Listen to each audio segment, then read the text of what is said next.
Hello ladies and gentleman, मैं प्रथमेश वेलिंग किताबशाला में आपका स्वागत करता हूं। किताबशाला एक ऐसी सीरीज है जिसे हमने आप जैसे टैलेंटेड और एम्बिशियस लोगों के लिए खास बनाई है। तो अगर आपको किताबें पढ़ना मुश्किल लगता है या फिर किताबों की साइज देख के आप डर जाते हो या फिर बोर हो जाते हो, तो बिल्कुल भी निश्चिंत रहिए, क्योंकि आप एकदम सही जगह पर आए हो। किताबशाला सीरीज आपके इन्हीं समस्याओं का संपूर्ण समाधान है। आज के एपिसोड में हम बात करेंगे किताब डोपामाइन डिटॉक्स के बारे में और जानेंगे 7 कोर लाइफ लेसन्स। यानी कि आपको ये एपिसोड सुनने के बाद, जी हाँ, पूरा सुनने के बाद इस किताब का पूरा सारांश मिल जाएगा। चलिए फिर प्रारंभ करते हैं आज का एपिसोड। पर उसके पहले आप हमारे चैनल को सब्सक्राइब कीजिए, बेल आइकन प्रेस करना ना भूलें, ताकि हमारे हर वीडियो की अपडेट आप तक बखूबी टाइम टू टाइम पहुंच सके।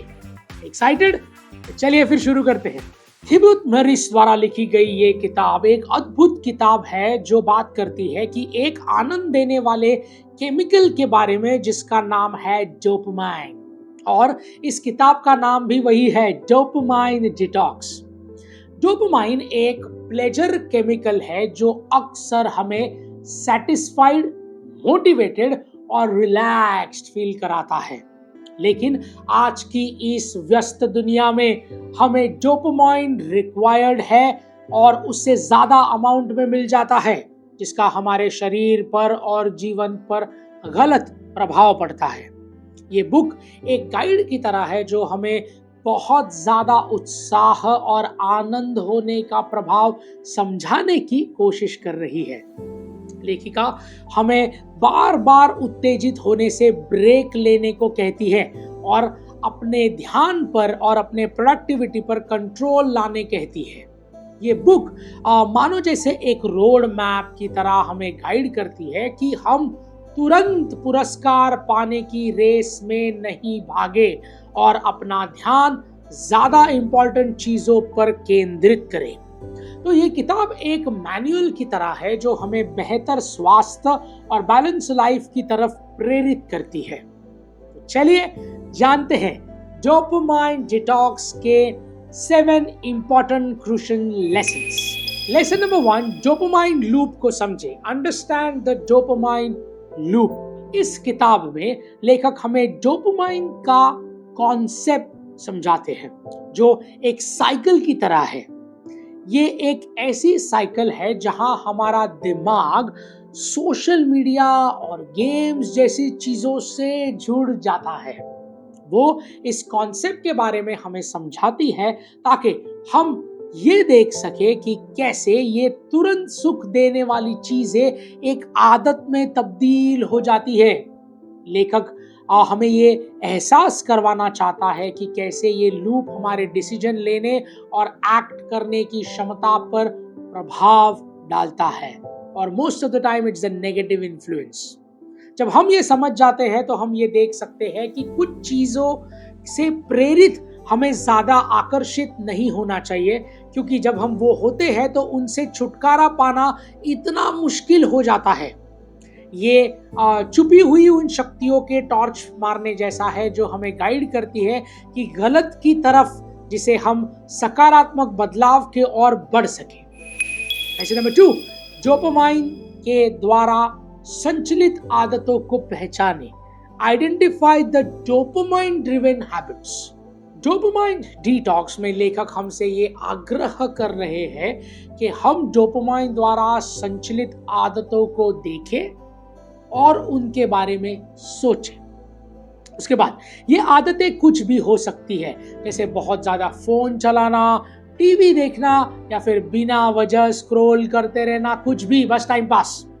लेखक हमें ये आदतों के बारे में पता लगाने और समझाने के लिए कहते हैं कि कैसे ये हमारे मानसिक स्वास्थ्य पर प्रभाव डालती है।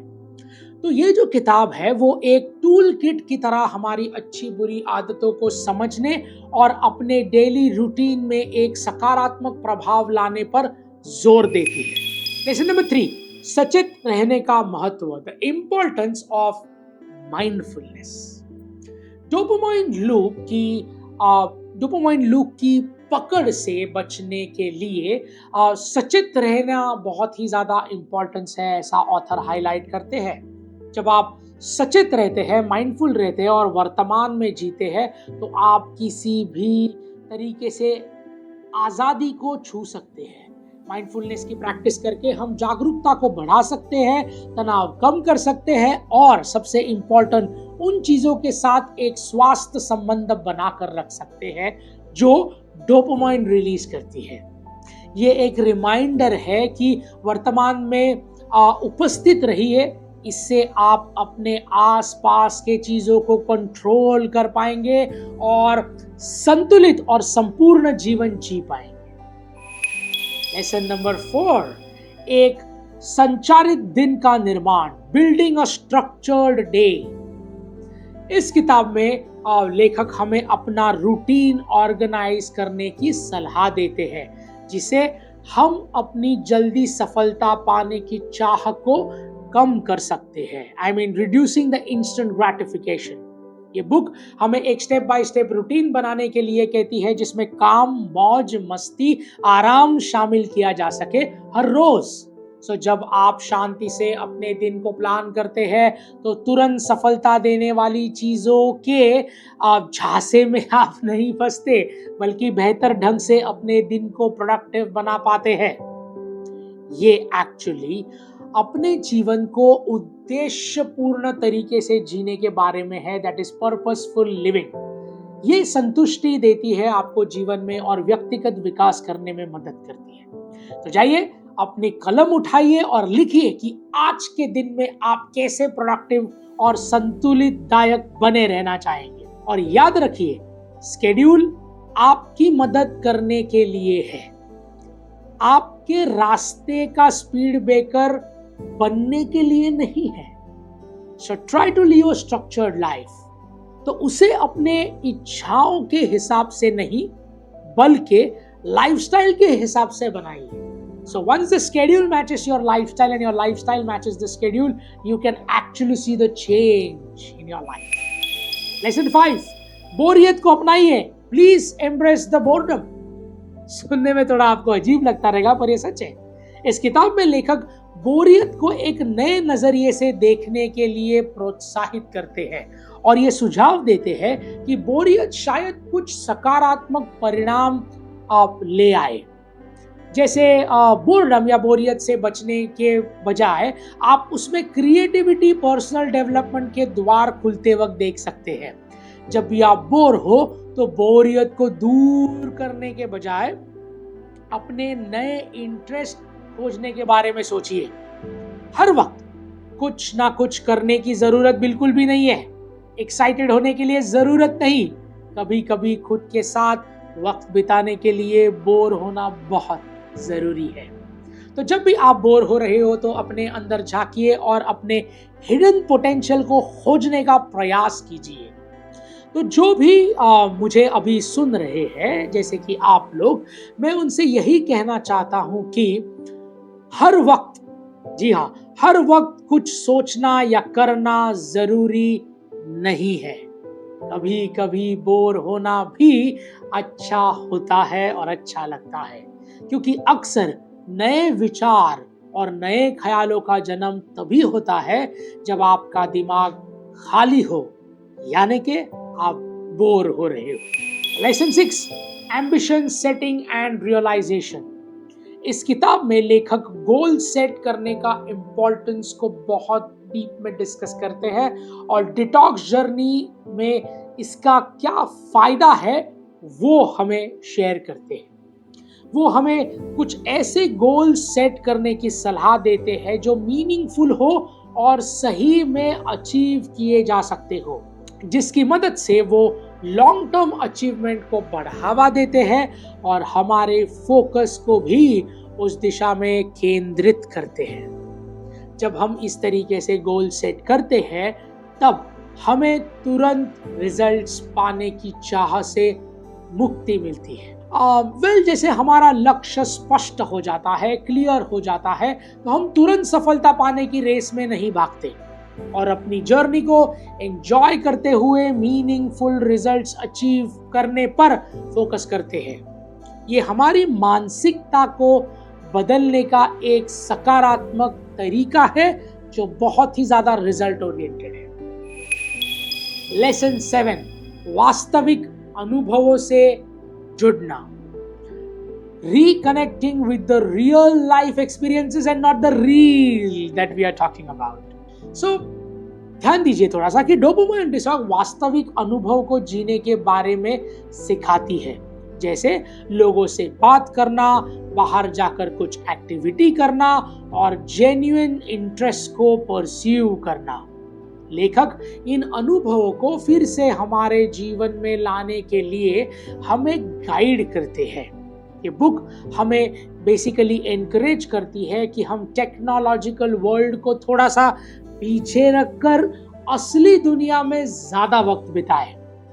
जब आप सामने सामने बातचीत करते हैं, बाहरी गतिविधियों में शामिल होते हैं, तब आप उस डोपामाइन लूप से मुक्त होकर वास्तविक और रियल दुनिया का संबंध बना पाते हैं और उनका आनंद ले सकते हैं। जो रियल कनेक्शंस बनाने के लिए सुखद और संतुलित जीवन का आनंद लीजिए। तो दोस्तों, अपने जीवन को चीजों से नहीं, अनुभवों से भरिए।